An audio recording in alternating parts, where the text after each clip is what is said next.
Action. Action. Are we on? We're on. All right. We're recording right now. Jack at Baynesville Bikes, and today we're doing tire repair, or in this case, tube replacement. A couple things you need. Obviously, your tire, your wheel, and a new tube. There's an old tube in here. You need a pump, preferably with a gauge, so you can put the correct tire pressure, which is on the tire, in the tube. You can have compressed air as well.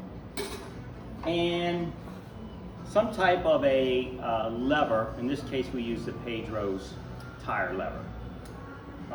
So the first thing we want to do is remove the old tire using the lever. Oh, most important component of all, a very high dollar TCA, tire changing apparatus, must have.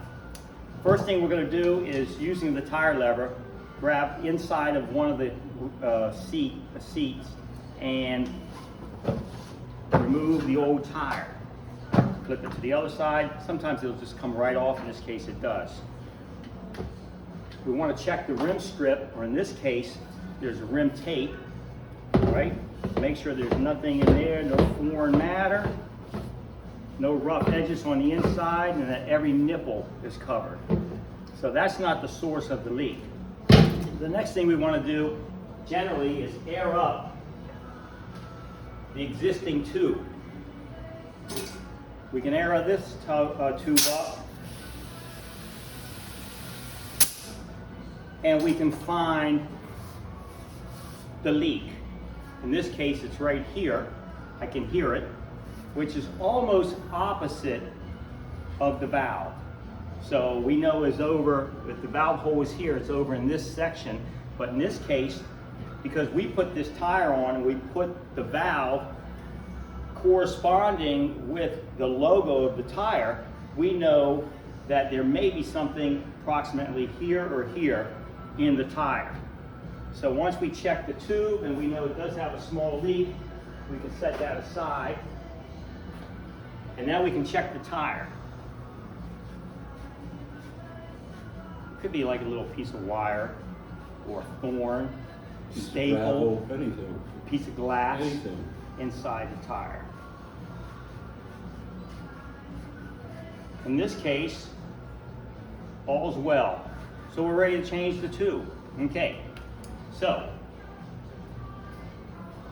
new tube, correct size. In this case, it's a 26 by 1.95 to 2.4. So it's going to stretch as needed once it's aired up. We're going to put a little bit of air in the tube. And you don't have to use the compressed air. You can use your air pump if you wish. Just enough to give the tube a little bit of form. And then we're going to place the tube in the tire. And again, we're going to make the valve correspond with the logo. In this case, it's Kenda on the tire. So again, in the future, if there's a small hole or something in the tube, we know that there will be a corresponding place in the tire based on where we put the valve. Once we do that, here's your valve hole for the valve stem. We're going to place that in first on that side, and the underside of the tire inside the rim. And we're going to work the tire around just that half, in this case call it the lower half of the tire, into the rim. And then once we get it about halfway, I usually turn it around and work away from me, because I'm going to be using my palms at one point to get the tire on the rim. And you end up opposite of the valve.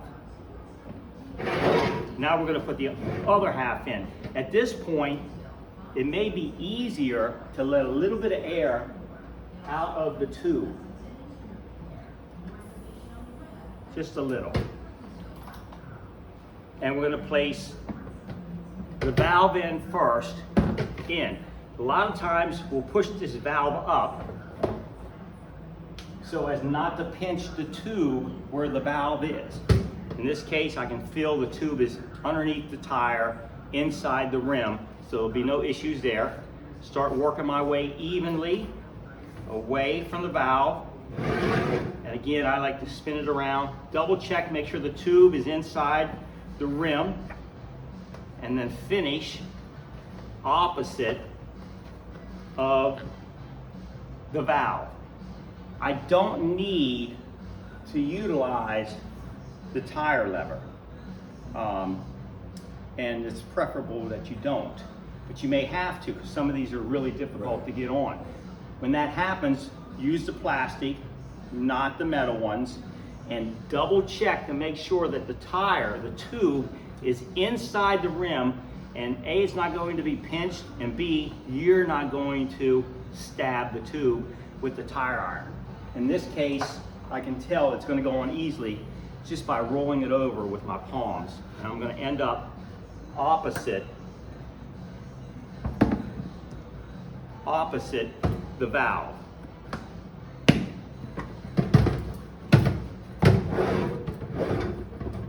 Double check. There's usually a line going around the tire to make sure your seat is even. You got a good bead all the way around. At this point, slowly inflate the tire. Maybe 30%. And again, double check your bead. See that the seam is nice and even all the way around. Then what we normally will do is take it up to FR, friggin' hard, right? About right here, okay? And then these tires, and it's written on the side of the tire, are 40 to 65 PSI maximum. We like to back it off about 10%. Right now it's at about almost 50. That's what I had, right? You got to 50. Yeah, but then we're gonna take it to about 55, 60 using the gauge on the hand pump. Okay.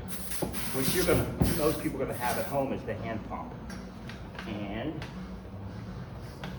yeah, we're at 50.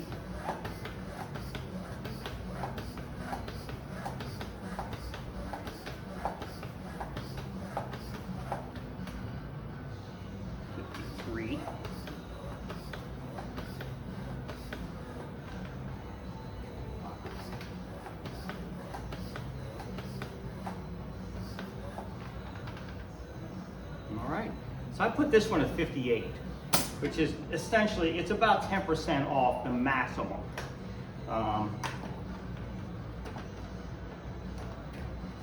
Double check the bead, make sure this seam is, and these lines are perfect on both sides, which it is, and then put the cap back on, and you're there.